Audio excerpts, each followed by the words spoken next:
বন্ধুরা, আজকের এই ভিডিওটির মাধ্যমে খুবই গুরুত্বপূর্ণ কিছু বিষয়ের ব্যাপারে আলোচনা করতে চলেছি। আমি আপনাদের কথা দিচ্ছি, এই ভিডিওর মাধ্যমে যে জ্ঞান আপনি পাবেন সেটা আপনার হতাশ জীবনকে পরিবর্তন করতে অবশ্যই সাহায্য করবে। তাই ভিডিওটিকে শেষ পর্যন্ত দেখুন। এক সময় জাপানে এক বিশেষ রাজার রাজত্ব ছিল। ওই রাজার একবার তার মহলের বিশেষ কিছু জিনিসপত্র রাখার জন্য একটি খুবই সুন্দর আলমারির দরকার পড়ে। তিনি অনেক বড় বড় এবং অভিজ্ঞতা সম্পন্ন কাঠের মিস্ত্রিদের দিয়ে আলমারি তৈরি করান, কিন্তু কারোর কাজই রাজার পছন্দ হয় না। সমস্যা এটা ছিল যে ওই রাজা নিজের ক্রোধের জন্য খুবই বদনাম ছিলেন। তার যদি আলমারি পছন্দ না হতো তাহলে তিনি ওই কাঠের মিস্ত্রিদেরকে সাজা শুনিয়ে দিতেন।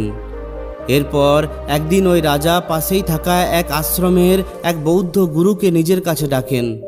ওই বৌদ্ধ গুরু নিজের তৈরি অদ্ভুত কলাকৃতি কুমিকির জন্য প্রসিদ্ধ ছিলেন। এই কুমিকি পদ্ধতির মধ্যে লোহার পেরেক কিংবা অন্যান্য কোনো জিনিসের ব্যবহার না করেই কাঠের টুকরোকে জয়েন্ট করে ফার্নিচার অথবা ঘর বানানো হয়। বৌদ্ধ গুরু এই খবর পাওয়ার পর তিনি পরের দিন ওই রাজার দরবারে এসে পৌঁছান। রাজা ওই বৌদ্ধ গুরুকে বলেন যে আমি নিজের মহলে রাখার জন্য একটি বিশেষ ধরনের আলমারি তৈরি করাতে চাই, যাতে করে আমি ওই আলমারির মধ্যে অনেক দামি দামি জিনিসপত্র রাখতে পারি, যাতে করে আমার মহলে আসা বিশেষ অতিথিরা ওই জিনিসগুলোকে দেখতে পারে। এই জিনিসগুলি খুবই বিশেষ এবং সুন্দর, এই জন্য ওই আলমারিটিও বিশেষ হওয়া উচিত। এমনটা হওয়া উচিত যার অদ্ভুত কলাকৃত্য এর আগে কেউ কখনো দেখেনি। বৌদ্ধ গুরু একটু ভাবনা চিন্তা করার পর বলেন, ঠিক আছে, আমি আপনার জন্য আলমারি তৈরি করে দেব, কিন্তু একটি সমস্যা আছে। আমি আগামী 5 দিনের জন্য ব্যস্ত থাকব। 5 দিন পর আমি আপনার জন্য আলমারি তৈরি করা শুরু করে দেব। এটা শোনার পর সম্পূর্ণ দরবার চুপ হয়ে যায়, কারণ সেখানে উপস্থিত সমস্ত লোকেরা রাজার ক্রোধের ব্যাপারে জানতেন।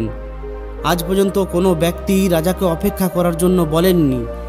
ওই বৌদ্ধ গুরুর কথা শুনে রাজা ভাবেন যে এই বৌদ্ধ গুরুর এমন কি কাজ আছে যে তিনি আমার আদেশকে উপেক্ষা করছেন। এরপর রাজা ভাবেন যে ঠিক আছে, প্রথমে এই বৌদ্ধ গুরুকে দিয়ে নিজের আলমারিটি তৈরি করাই, তারপর এর ব্যবস্থা করা যাবে। রাজা ওই বৌদ্ধ গুরুকে যেতে বলেন, কিন্তু সঙ্গে সঙ্গে তিনি ওই বৌদ্ধ গুরুর পেছনে একটি গুপ্তচর পাঠিয়ে দেন, যাতে করে তিনি এটা জানতে পারেন যে ওই বৌদ্ধ গুরু এই 5 দিন কি এমন গুরুত্বপূর্ণ কাজ করবেন। এরপর ওই বৌদ্ধ গুরু নিজের আশ্রমে ফিরে যান। এদিকে ওই গুপ্তচর ওই বৌদ্ধ গুরুকে আশ্রমের মধ্যে আড়াল থেকে দেখতে শুরু করে।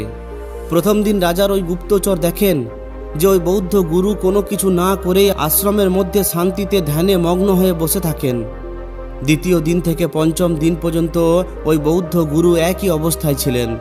তিনি সম্পূর্ণ দিন চোখ বন্ধ করে এক জায়গাতেই শান্তিতে বসে থাকতেন।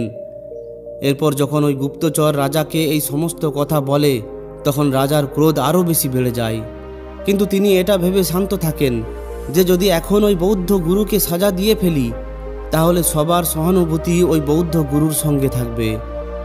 এরপর 5 দিন পর ওই বৌদ্ধ গুরু রাজার কাছে আসেন এবং দরকারি জিনিসপত্র নিয়ে ওই আলমারি তৈরি করতে লেগে পড়েন। এরপর তিনি দিন রাত এক করে 10 দিনের কাজ শুধুমাত্র 3 দিনের মধ্যেই শেষ করে ফেলেন। এরপর যখন ওই বৌদ্ধ গুরু নিজের তৈরি করা আলমারিটি রাজার সামনে তুলে ধরেন তখন রাজা সমেত সমস্ত লোকেরা আলমারিটি দেখতেই থাকেন। এমন সুন্দর আলমারি এর আগে কেউ কখনোই তৈরি করেননি। ওই আলমারির ডিজাইন সম্পূর্ণ অদ্ভুত ছিল, অনেক জটিল এবং আকর্ষণীয় ছিল।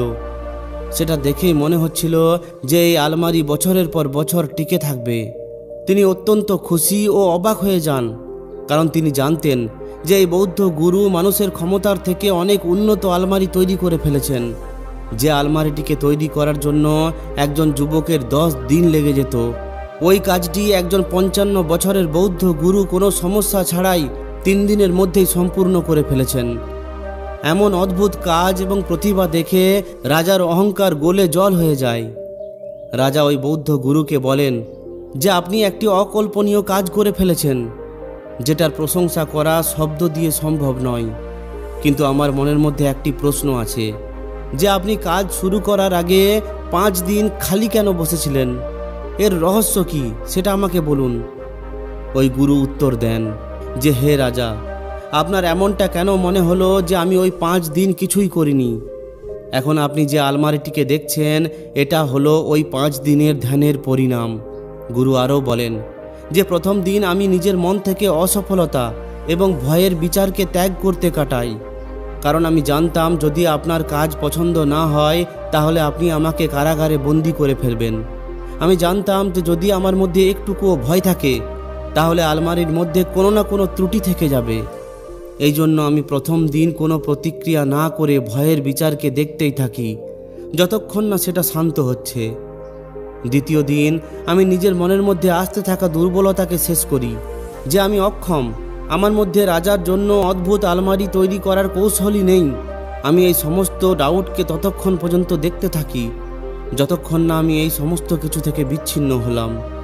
তৃতীয় দিন আমি মন থেকে কীর্তি ও পুরস্কারের আশা ও ইচ্ছাকে ত্যাগ করি যে আমি আলমারি তৈরি করে রাজার থেকে বিশেষ পুরস্কার প্রাপ্ত করব, আমার নাম ও কীর্তি হবে। আমি এই সমস্ত বিচারকে ত্যাগ করি আর শুধুমাত্র শান্ত হয়ে বসে থাকি। এরপর ওই গুরু বলেন আমি চতুর্থ দিন অভিমানকে ত্যাগ করার জন্য কাটাই, যাতে করে যখন আমি সফল হয়ে যাব আর লোকেরা আমার প্রশংসা করবে তখন যেন অহংকার আমার উপর চেপে না বসে। আর পঞ্চম দিন আমি মনের মধ্যে এই আলমারির একটি স্পষ্ট চিত্র তৈরি করি আর নিজের কাজকে নিয়ে বিশ্বাস তৈরি করি যে আমার তৈরি করা আলমারি রাজার অবশ্যই পছন্দ হবে। মনের মধ্যে এই চিত্র তৈরি করতে করতে পঞ্চম দিন কেটে যায়। বৌদ্ধ গুরু বলেন এইভাবেই আমি নিজের মন থেকে ওই সমস্ত বিচারকে ত্যাগ করি যেগুলো যে কোনো লক্ষ্যকে অর্জন করতে বাধা দেয়, আর এর পরিণামস্বরূপ এই আলমারিটি কয়েকদিনের মধ্যেই তৈরি হয়ে যায়। এখন এর থেকে পাওয়া শিক্ষাগুলির মধ্যে প্রথম হলো যে আমাদের মন 4 ধরনের কথা বলে বা আমাদের মনের মধ্যে 4 ধরনের বিচার উৎপন্ন হয়। প্রথম, যদি সফল না হয় তাহলে কি হবে? দ্বিতীয়, আমি সফল হওয়ার যোগ্যই নই। তৃতীয়, যদি সফল হয়ে উঠি তাহলে প্রসিদ্ধি পাব, আমার নাম হবে। আর চতুর্থ, সফলতার অহংকার, যেই সমস্ত কিছু আমিই করেছি। মনের মধ্যে যদি এই 4 ধরনের বিচার চলে তাহলে আমরা বর্তমানে উপস্থিত থাকি না, নিজের শক্তির অপব্যবহার করতে থাকি, যে কারণে মন এবং এই বিচার আমাদের উপর চেপে বসে। দ্বিতীয় শিক্ষা হলো মিথ্যা ভয়। মন ভেতরে ভেতরে আমাদের সবাইকে বলে যে তুমি তৈরি নও, তুমি যোগ্য নও। এই বিচার আমাদের সবাইকে নিজের সম্পূর্ণ চেষ্টা ও সম্পূর্ণ শক্তি লাগাতে দেয় না। এই জন্য স্বামী বিবেকানন্দ বলেছিলেন যে যে মুহূর্তে তুমি ভয়কে জিততে পারবে ওই মুহূর্তেই সফলতা তোমার হয়ে যাবে। তৃতীয় শিক্ষা, ওই গুরু নিজের বিচারকে কিভাবে শান্ত করলেন। বিচার হলো শুধুমাত্র বিচার, এটা কোনো বাস্তবিকতা নয়। ওই গুরু দেখেন যে যদি আমি আলমারি তৈরি করতে না পারি তাহলে রাজা সাজাও দিতে পারেন। এই বিচার প্রকট হওয়া মাত্রই মনের মধ্যে, শরীরের মধ্যে ভয় অনুভূত হয়। এরপর গুরু স্বীকার করেন যে এই ভয় হলো শুধুমাত্র একটা বিচার, আর বিচার হলো শুধুমাত্র একটা আন্দাজ, সত্য নয়। সত্য এটা হলো যে নতুন বিচারকে আসতে যেতে দেখছি। এরপর গুরু ততক্ষণ বসে থাকেন যতক্ষণ না আসতে যেতে থাকা ভয়ের বিচারের কারণে মনের শান্তির কোনো কিছুই এসে যায় না। এরপর যখন গুরু নিজের মন থেকে বিচলিত হওয়া বন্ধ করেন তখন এই ভয়ও গোড়া থেকে শেষ হয়ে যায়। চতুর্থ শিক্ষা হলো নিজের লক্ষ্যে ফোকাস করুন। মহাত্মা গৌতম বুদ্ধ বলেন যে যেমনটা আপনি ভাবেন ঠিক তেমনটাই আপনি হয়ে ওঠেন, আর যেমনটা আপনি কল্পনা করেন ঠিক তেমনটাই আপনি কর্ম করেন। যখন মনের মধ্যে লক্ষ্য স্পষ্ট থাকে আর ভয় এবং অন্যান্য বিচার মনের মধ্যে থাকে না তখন সফলতা নিশ্চিতভাবে প্রাপ্ত করা যায়। এই জন্য মনের মধ্যে সবসময় স্পষ্ট লক্ষ্যের চিত্রকে ফুটিয়ে তোলো। তো বন্ধুরা, আশা করি আপনি এই ভিডিওটি থেকে অনেক কিছু শিখতে পারলেন। যদি ভিডিওটি ভালো লাগে তাহলে অবশ্যই একটি লাইক ও শেয়ার করে দিন। আর যদি এই ধরনেরই আরও শিক্ষামূলক ভিডিও পেতে চান তাহলে আমাদের এই চ্যানেলটিকে অবশ্যই সাবস্ক্রাইব করে নিন। ধন্যবাদ।